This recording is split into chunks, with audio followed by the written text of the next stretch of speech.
Bem-vindos, queridos, mais uma vez ao Palavra S.A.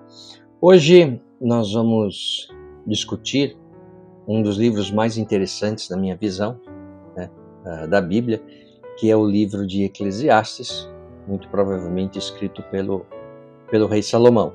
E como tem muita coisa que falar, eu tive que dividir esse vídeo em duas partes para não ficar aqui um vídeo muito grande, então agora nós vamos falar dessa primeira parte, na sequência do próximo vídeo a gente termina esse resumo, né?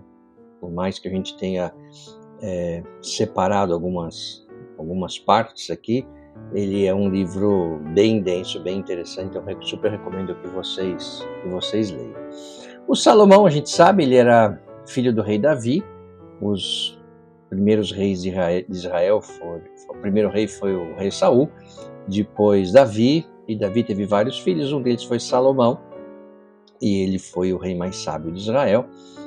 Quando ele assumiu, Deus perguntou para ele o que ele queria de Deus, e ele pediu sabedoria para poder governar as pessoas no seu país, e Deus gostou muito disso, e não só deu sabedoria para ele, mas todas as condições, paz, poder, para ele governar bem, né? E ele faz então o templo de Salomão, um templo que foi idealizado pelo seu pai, o rei Davi, e ele que constrói. Então ele começa bem, vai bem, tal, e no final da vida dele, para variar, né, desanda tudo. O Salomão, ele teve 300 mulheres, esposas, 700 concubinas. Então imagina só gerenciar isso tudo. E ele, mais assim, pro fim, né, ele flexibilizou muita coisa em termos de idolatria para outros deuses. Claro que Deus não gostou disso, mas provavelmente por influência de suas inúmeras esposas, porque as esposas eram de outros países, outras regiões, idólatras. Então ele começou a construir templos para deuses que não tinha nada a ver, então, né, no final, não acabou muito bem. O filho dele, um tal de Roboão, assumiu, e claro, né, dadas essas circunstâncias, ele foi criado sem uma base familiar muito adequada, e tinha um caráter deturpado. E aí, quando o povo começou a reclamar dos impostos, ele já vinha reclamando desde a época de Salomão, ele então resolveu dobrar a posse, aumentou ainda mais nos impostos, o negócio desandou, teve uma divisão no reino de Israel. Então, enfim, essa história dos reis de Israel nós vamos fazer um vídeo, porque vale muito a pena ver. Muito bem, o livro Eclesiastes, o nome é uma transliteração da tradução grega do termo hebraico, Kohelet, não sei se é assim que fala, mas significa aquele que reúne, né? Mas é tradicionalmente traduzido como professor ou pregador nas traduções da Bíblia em português. Ele é um dos livros de sabedoria da Bíblia, que explora o problema do sentido da vida. Então você já vê porque que é um livro importante, um livro grande. O autor, o Salomão, ele analisa a vida dele e o mundo que ele vivia, mostrando a inutilidade de muitas das coisas que as pessoas confiam e fazem. Esse livro foi escrito por um homem muito influente, rico, poderoso, de linhagem real, que conquistou tudo o que queria. Então não é um livro escrito por qualquer um, né? É um livro escrito por uma pessoa que teve condições de fazer tudo o que ele queria na vida, né? Então ele traz aqui a experiência dele. O legal é que ele não fica ditando regras para ninguém, ele fala, olha, eu vivi isso, percebi aquilo, tal. Então, no meu caso, na minha experiência, eu acho que é isso daqui, né? E quem não conhece o livro, talvez possa pensar, mas por que um livro tão antigo, de mais de 2 séculos, teria nos ensinar para a gente, né? Pessoas que a gente vive numa sociedade que a gente reputa tão desenvolvida, pessoas do século XXI. Será que não é um livro ultrapassado? Não sei, será que é ultrapassado? A gente sabe que tem coisas que evoluem na humanidade, né? Evoluíram bem, a tecnologia, por exemplo. Mas tem coisas que são eternas. Então, assim, por exemplo, qual que é a diferença do amor de uma mãe para um filho na época de Jesus para hoje? Mudou alguma coisa? Então, o sentimento de amor de uma mãe ou um pai para um filho de hoje é muito diferente do que o sentimento que esse pai ou essa mãe tinham para os filhos na época de Jesus? Mudou alguma coisa? Penso que não. Então, o que o Salomão fala pode ser, não só o Salomão, mas toda a Bíblia, né?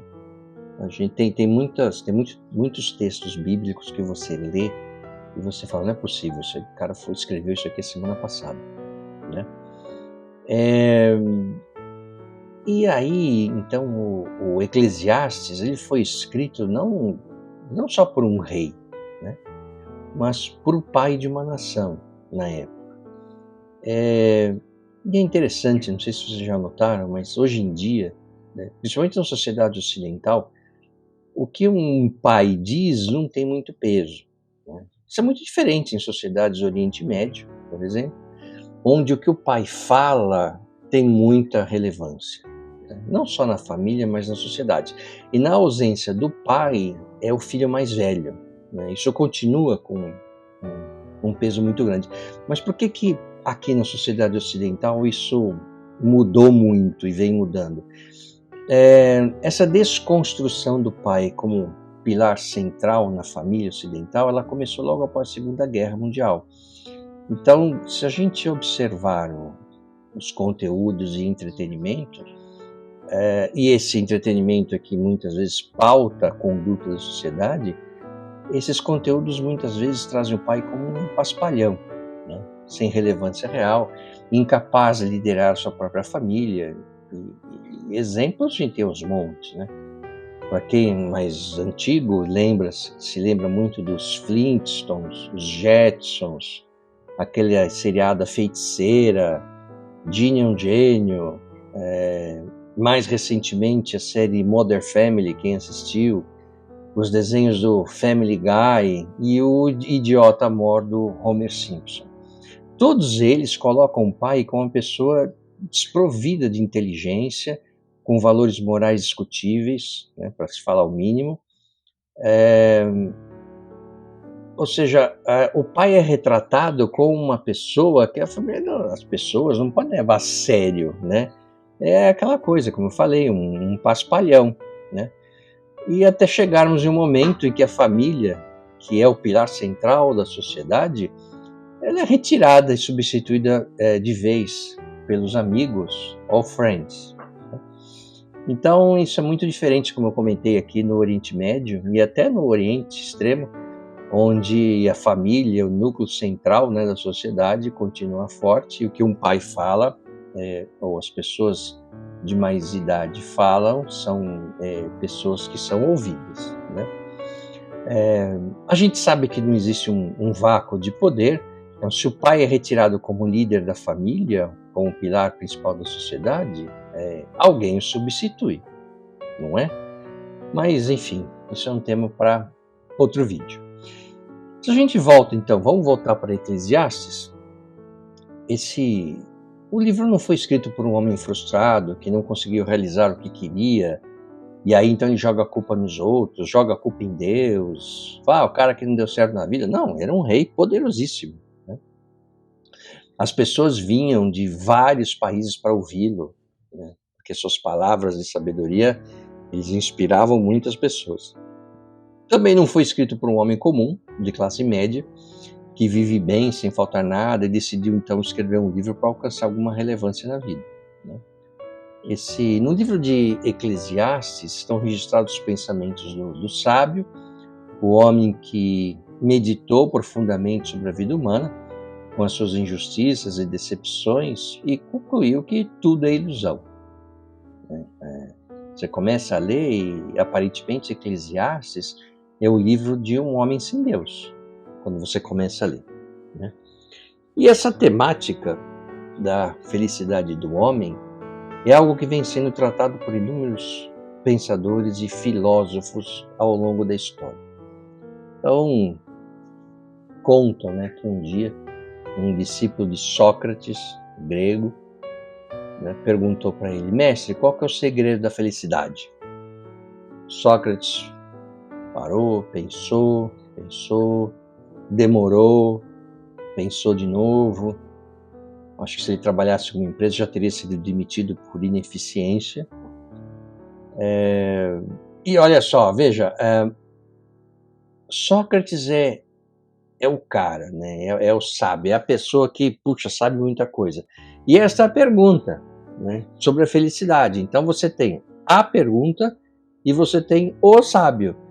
Então, um dia que eu morrer, chegar a algum lugar e encontrar Sócrates, eu faria essa pergunta para ele, né?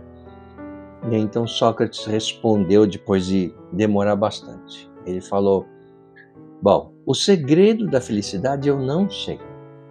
Mas falou: pô, mas demorou tanto para dar essa resposta? Aí ele falou: não, mas ele não terminou ainda. Mas aí ele continua, né?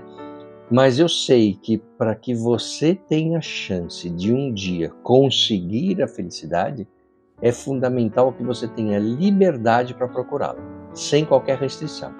Ou seja, a liberdade não é garantia da felicidade, mas ela é a condição fundamental para que a pessoa possa buscar a sua felicidade. Mas como é que a gente vive, né? Como é que é o mundo de hoje? O mundo de hoje é repleto de pessoas querendo te dizer o que é a felicidade. O que não falta é palpiteiro na vida, né? Você quer ser feliz? Coma isso. Quer ser feliz? Não coma aquilo. Faça uma viagem inesquecível. Faça um esporte. Seja você mesmo, como se fosse possível ser outro, né? Trabalhe nisso, estude aquilo, leia esse livro, né? O que não falta, vocês já perceberam, livros que tentam nos vender uma receita de felicidade. Você vai na qualquer livraria, seja física ou virtual, você vai lá, autoajuda. O que tem de livros sobre felicidade é uma coisa impressionante. Então você tem, né, os 10 segredos da felicidade, casais felizes fazem isso juntos, casais felizes enriquecem juntos, os 7 hábitos da pessoa eficaz, quem mexeu no meu queijo, como ninguém tem muito tempo para ler, os 10 segredos da felicidade, já tenho 5 segredos da felicidade, né, e por aí vai. Mas a gente sabe, né? A gente sabe, você sabe, né? Nós não estamos felizes, né? Não precisa procurar muito. Basta o sinal fechar que a gente já fica revoltado no trânsito, né? E convenhamos, né? Se tivesse um segredo para a felicidade, um segredo único, com a internet hoje, a gente já saberia o que fazer. Pega lá uma receita de bolo, como ser feliz. Pega aquilo, aplica as regras que está lá escrito e pronto. Eu compartilho com meus amigos e a gente viveria todo mundo feliz, não é?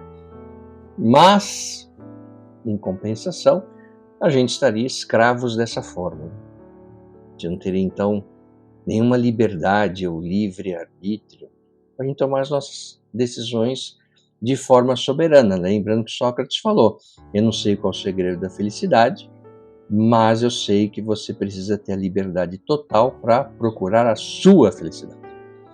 Outro dia eu vi na internet uma empresa, uma matéria, né? Uma empresa que tinha um cargo de diretoria com o nome Diretoria de Felicidade Corporativa.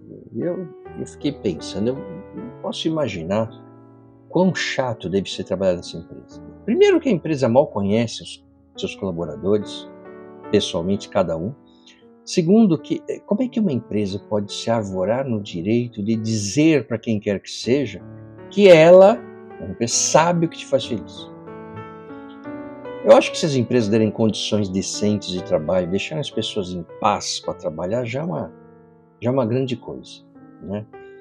Eu trabalhei numa das empresas que eu trabalhei e tinha um grupo que se chamava Qualidade de Vida do Trabalho. Bom, aí me chamaram para participar. Eu fui uma vez, nunca mais voltei, certo? Por quê? Porque partia de uma premissa problemática de que a qualidade de vida no trabalho significava que as pessoas deveriam fazer esportes. Como assim? Eu sempre fiz esportes, corrida, maratonas e tal, mas isso não quer dizer que a minha qualidade de vida no trabalho vinha do esporte. E nada contra, pelo contrário, eu amo esporte, né? É, mas eu pensava, mas partindo dessa premissa, que a qualidade de vida no trabalho vem do esporte, então um sedentário convicto está condenado a ter uma vida sem qualquer qualidade de vida no trabalho. Isso não faz sentido, né? Ou seja, se fosse um grupo chamado esporte, tudo bem, mas não, qualidade de vida no trabalho, porque vem do esporte, outras coisas, a conta não fecha, né? Eu sei que essas discussões me dão preguiça, né? Ainda mais quando surgem em ambientes corporativos, é muita modinha, é muita papagaiada, enfim, parece que estão querendo disfarçar alguma outra coisa, então querem obrigar as pessoas a fazer alguma coisa. Partem dessa premissa que ela sabe, né, o que você precisa fazer para ser feliz, né? E a felicidade é uma coisa muito complexa. Por quê? Porque a felicidade é uma busca pessoal. Então, Salomão, no livro de Eclesiastes, ele fala: esta é a minha busca pessoal. Ele não está falando que isso serve para ninguém. Por isso que o livro é bom também, né? E por que é uma busca pessoal? Porque você pode copiar tudo que uma pessoa feliz faz e se sentir infeliz. Pega uma pessoa que você acha que é feliz e fala: o que você faz para viver? Ah, eu faço isso, isso, isso. Pega e copia exatamente o que a pessoa faz. Vê se você vai ficar feliz, né?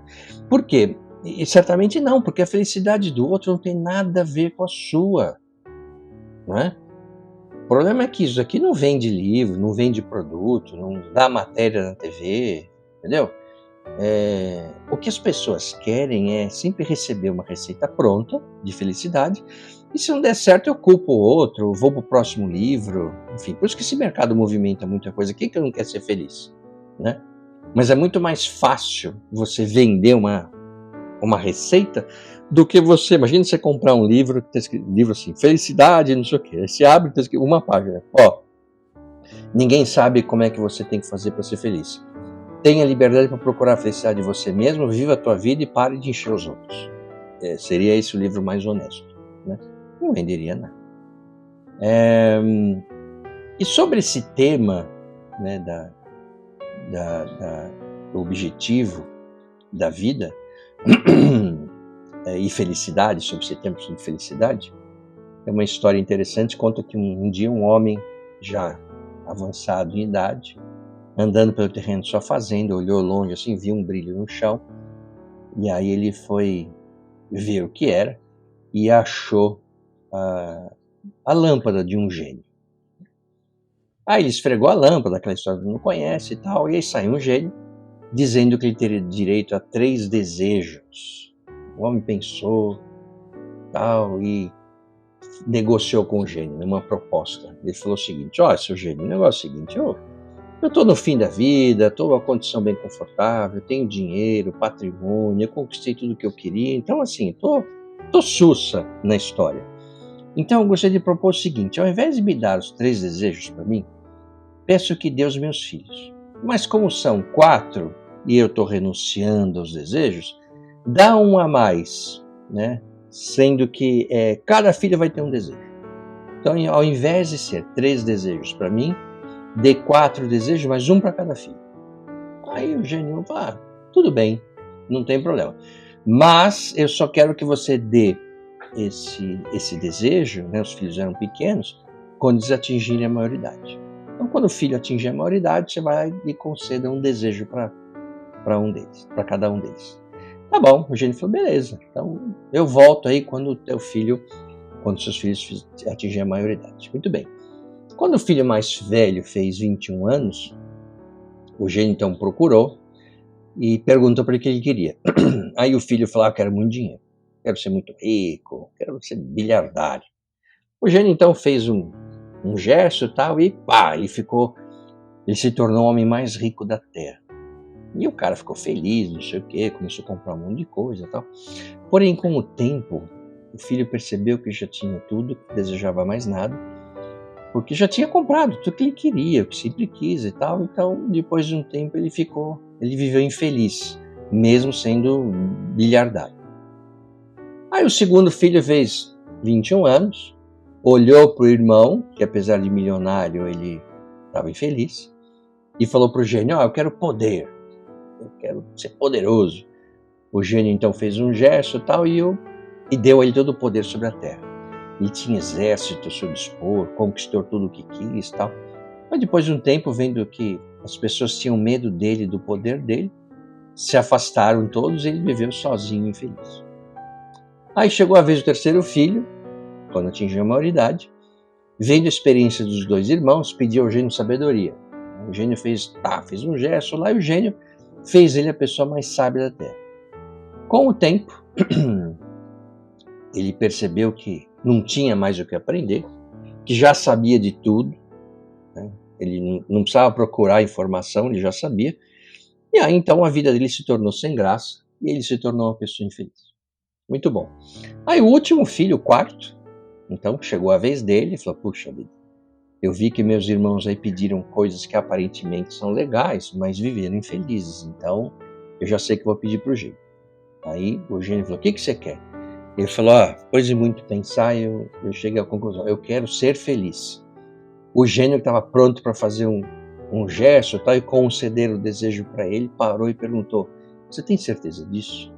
E aí o jovem disse: claro, é isso que eu quero. Tá bom. O gênio fez um sinal e após esse sinal o menino caiu morto imediatamente. Por quê? Porque a felicidade não faz parte deste mundo. Essa é a história. E eu sei que você deve estar pensando assim agora: como assim, meu? Que história horrorosa é essa? Eu achei que isso aqui era um canal que nos trazia inspiração, positividade. Bom, o objetivo do canal é trazer reflexões baseadas nos textos bíblicos. Essas reflexões podem ser boas ou não. E aí, nós vamos ver isso, o que a gente pode ver no livro do Eclesiastes é a busca de uma pessoa pela felicidade na Terra. Ele tenta diferentes maneiras de se sentir feliz, de buscar um motivo para a vida dele. E todas elas em vão, né? Nós vamos ver isso daqui a pouquinho. Calma que a gente já volta nessa história aí dos 4 filhos. E a gente volta para Sócrates. Um dia um discípulo o procura e pergunta sobre o que ele deveria fazer. Aí o Sócrates falou: mas qual que é a tua dúvida? Eu não sei se eu caso ou se compro uma moto. O que era um problema na época, porque não tinha moto. A questão era se ele deveria se casar ou permanecer solteiro, aproveitando a vida. Aí Sócrates pensa novamente, demora-se, pensa e responde: faça o que quiser, te arrependerás. Bom, mas esse Sócrates aí só dá resposta estranha, né? Mas ele estava certo. Por quê? Porque o ser humano, ele divide as coisas em antes e depois, né? Antes de qualquer decisão, a gente avalia as possibilidades, tudo que tem, não sei o que, tal que eu posso fazer, e naturalmente a gente supervaloriza os aspectos positivos de cada decisão que eu tomar. Se eu fizer isso vai acontecer aquilo, se eu fizer aquilo vai acontecer aquilo lá. A gente supervaloriza o que tem de positivo.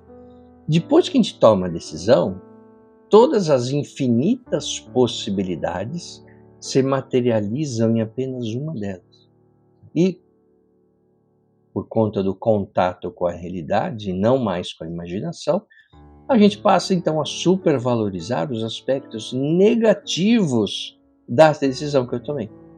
Tá certo? Então, antes de tomar a decisão, a gente analisa 39 possibilidades, a gente pega o que cada uma tem de melhor e supervaloriza. Aí toma a decisão, e claro, se você tinha 39 possibilidades, ao tomar uma decisão, você abre a mão de 38, né? E a gente não vive as 38, só vive uma. E nessa uma a gente tem contato com os aspectos positivos e negativos, e a gente tende a supervalorizar o que tem de negativo. E o que toda decisão tem, né? Não importa o que você faça, você terá aspectos positivos e negativos, né? Tanto é que uma pessoa, o que é uma pessoa pessimista? É aquela pessoa que coloca um óculos da negatividade e só vê coisa negativa na vida. O que é a pessoa positiva, pessoa poliana até? Ela coloca um óculos de felicidade e só vê as coisas positivas, né? E a vida, ela tem os dois lados, né? A vida nunca se apresenta dessa forma pra gente. O que você prefere, ser rico e saudável ou pobre e doente? A vida não faz isso com a gente, né? A vida faz a gente tomar decisões, fazer escolhas, e fazer escolhas significa abrir mão de muita coisa, não é verdade? E aí, depois de Sócrates, Platão sintetiza essa situação na seguinte frase: né? O ser humano vive com o sentimento de angústia pelo que ainda não tem e a frustração do que já conseguiu. Repito, o ser humano vive com o sentimento de angústia pelo que ainda não tem e a frustração do que já conseguiu. Nós somos assim. Então, putz, eu quero muito isso, eu quero um carro, eu quero isso, eu quero não sei o quê, eu quero uma roupa, eu quero um brinquedo, isso desde criança, né? Eu quero muito aquilo, não sei o quê. Então eu estou assim, na angústia de conseguir o que eu não tenho. A partir do momento que eu tenho, passado um tempo, a frustração vem, porque eu já tenho aquilo. Agora a minha angústia é por uma outra coisa, né? Você que está me ouvindo aqui, tem filhos, sabe que aquele brinquedo que a criança quer muito, uma vez que ela consegue, depois de um tempo, esse brinquedo jaz numa caixa junto a outros inúmeros brinquedos que perdeu a vontade de ter, a vontade de brincar, não é verdade? Aí você fala assim, bom, mas é difícil isso, né? Pois é difícil, né? Quem disse que o ser humano é simples? O ser humano é um, um, uma... nós somos muito, muito complexos. Bom, o livro de Eclesiastes foi escrito provavelmente em 900 a.C., muito embora o escritor seja uma pessoa que acredita em Deus, muitas vezes faz perguntas e declarações como se não acreditasse. Então, o rei Salomão, que não sei o que e tal, um cara que foi abençoado por Deus. Você começa a ler e fala assim, pô, mas esse cara acredita em Deus ou não? Né? O livro é como se fosse uma espécie de uma reflexão de um homem sem Deus. Né? Lembrando, como eu falei, ele era um rei, tinha tudo na vida, então ele começa a relatar sua experiência pessoal em busca da felicidade. Fala assim, pô, mas o rei já não era feliz? Ele tinha tudo, herdou do pai do rei Davi uma situação super confortável. O rei Davi teve que ralar, a gente sabe, né? Tem um vídeo que eu fiz aqui sobre o rei Davi, se você olhar lá, você vê como foi a vida dele, de um simples pastor, foi perseguido, o rei Saul queria matar o cara, ele teve que ir para a guerra, teve que fazer muita coisa, assim, o cara se ferrou muito, até chegar numa situação legal. E aí o Salomão herda isso do pai. Ele herda já uma situação de conforto. Então, poxa, o cara tinha tudo na vida? Tinha. E ele, o que ele está buscando da felicidade? O que ele quer a felicidade se ele já tinha tudo na vida? Pois é, essa é a busca que ele relata no livro, né, do Eclesiastes. O Salomão ele começa relatando, né, buscando o sentido da vida no conhecimento. Então, fala, já sei o sentido da vida do homem, ser humano, né, é buscar conhecimento. Aí ele vai atrás de conhecimento, tá? Ele já era uma pessoa sábia, tal. Ele vai em busca de informação, tal, mas ele percebe com o passar do tempo, apesar do conhecimento ser muito bom, o conhecimento não é a chave do sentido da vida. É legal, mas não é o conhecimento que vai me trazer a plenitude. Né? Aí ele relata isso, sempre falando, a minha experiência. Aí ele viu que o conhecimento não era a chave do sentido da vida. Eu já sei, vou buscar o sentido da vida no vinho. Essa maravilha que Deus deu para as pessoas, Deus deu para a gente. E evidentemente, claro que ele percebe que não era por aí o caminho, o sentido da vida. Talvez eu acredito que nessa época Salomão era universitário, né? Porque ele foi atrás do conhecimento como se fosse uma faculdade e logo descobriu as belezas das festas do diretório acadêmico da faculdade dele regada a vinhos e viu que não era nem conhecimento, nem as festas, nem o vinho que traria plenitude para a vida dele. E aí então ele continua, né? Então ele se dedicou então a realizar grandes projetos, né? Eu já sei, o sentido da vida é fazer muitas coisas, é construir coisas. E aí ele viu com o tempo, depois que as coisas ficavam prontas, falou, cara, mesmo essas ações sendo importantes, e eram, isso aí também trazia pouca satisfação para preencher a vida dele de sentido. Aí ele chegou a uma outra conclusão e falou: bom, então já sei, vou para outra alternativa. Vou me entregar aos prazeres, né? Os prazeres que a vida terrena tem, né? Ele tinha à sua disposição as melhores comidas, bebidas, tudo o que queria. Falou: vou me entregar aos prazeres. Aí ele aproveitou tudo que a vida pode oferecer a um ser humano. Depois de um tempo, de novo, viu que também isso não conseguia oferecer uma resposta satisfatória para uma vida plena. Aí ele falou assim: bom, então tentei 3 coisas, não deram certo, então já sei, eu vou construir e deixar um legado para as próximas gerações. Ele pensou nisso, tal, fazendo as coisas, e ele viu que nada adianta, né? Porque quem assume não cuida das coisas, depois tudo desaparece, tudo muda. E ele chega a uma conclusão, falou: cara, já tentei de tudo, eu percebi que essa vida aqui, a única coisa que eu encontrei, de todas as alternativas que eu busquei, foi vazio, tédio, injustiça e um mundo de absurdos, né? E aí ele diz, né, uma coisa que está muito recorrente no livro do Eclesiastes, é que debaixo do sol existe apenas uma certeza: a morte. Tudo é correr atrás do vento, nada tem substância, tudo é repetitivo, nada é novo, né? E ele escreve o livro a partir, como eu falei, né, de suas experiências, do que vai observando e do que acontece debaixo do sol, né? E aí ele chega ao final de todas as tentativas de encontrar sentido para a vida, porém ele chega a uma conclusão triste, que é um sentimento único. Fala: cara, só encontrei decepção, né? Tudo que ele tentou, porém Salomão falou dele mesmo, né? Eu fiz, eu construí, eu realizei, experimentei, né? E reparem que tudo que foi tentado tinha como eixo central o ser humano. Partindo dessa premissa, ele não encontrou nenhuma resposta positiva. Tudo que ele encontrou foi decepção. Não tem nada de novo debaixo do sol, tudo acaba, assim, não importa o que você faça, as pessoas que vêm depois de você não dão continuidade, a injustiça é algo, um exemplo insistente e concreto. Muitas vezes Salomão volta a esse tópico da injustiça, né? Governantes, instituições, cultura vão e voltam, esse problema persiste. Então, desde a época dele, o mundo já não era justo, certo? Não tem mais nada a ser dito ou feito, tá aí, né? O mundo tá aí, isso não vai mudar, não importa o que eu faça, não vai mudar. E o que nos resta, então, é aguardar a morte, né? Onde o ser humano, então, é igualado aos animais, que sequer sabem por que existem, né? Nesse momento, ser um gênio idiota não faz diferença nenhuma, né? Então ele pergunta: para que e para quem eu trabalho tanto? Por que razão deixo de me divertir? Por que tanta preocupação com a busca do dinheiro e poder, se nada faz sentido debaixo do sol? Não é?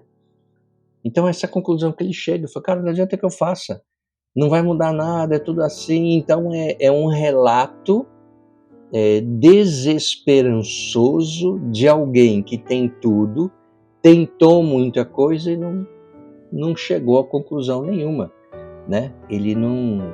Cara, não adianta que a gente faça, a vida é assim, tem injustiças, tudo não tem substância, como segurar um algodão doce. Você vê aquele negócio grande e tal, você pega ele, some, não tem substância nenhuma, e tudo não faz sentido debaixo do sol, né? Então é uma vida vazia. Aí você fala assim: não, mas esse livro não era um livro inspirador? Não é, mas o livro não acabou ainda. Ele só está relatando o caminho que ele fez em busca de uma vida satisfatória, uma vida plena. Na verdade, acho que é a busca de todos nós, certo? Então, a pergunta é: qual o sentido da minha vida? Você sabe qual que é o sentido da sua vida? E o que o Salomão relata no livro é isso. Eu estou buscando aqui um sentido para a minha vida. Deixa eu contar para vocês o caminho que eu percorri. Tentei isso, tentei aquilo, tentei outro, não sei o quê. Cara, cheguei sempre ao mesmo. É uma rota sem saída. decepção, assim, não importa o que você faça, desemboca sempre na mesma coisa, né? Essa fala, não, nada me preenche, então minha vida deixa de ter sentido nos caminhos que eu percorri até agora. Aí se pergunta, bom, mas que conclusão que ele chegou então? Pois é, essa conclusão que ele chegou é um novo caminho, uma nova alternativa que ele não tinha pensado até então, que nós vamos trazer aqui no próximo vídeo, na parte 2. Então, espero vocês aqui na parte 2. No próximo vídeo nós vamos contar o que Salomão fez então para trazer ou para buscar esse sentido da vida dele. Ok? Então um abraço, espero vocês no próximo vídeo e fique com Deus. O que você acaba de assistir é um resumo, está repleto de simplificações, mas a visão geral é esta mesmo. Agora, se você quiser saber como de fato tudo aconteceu, aí você vai ter que ler a Bíblia.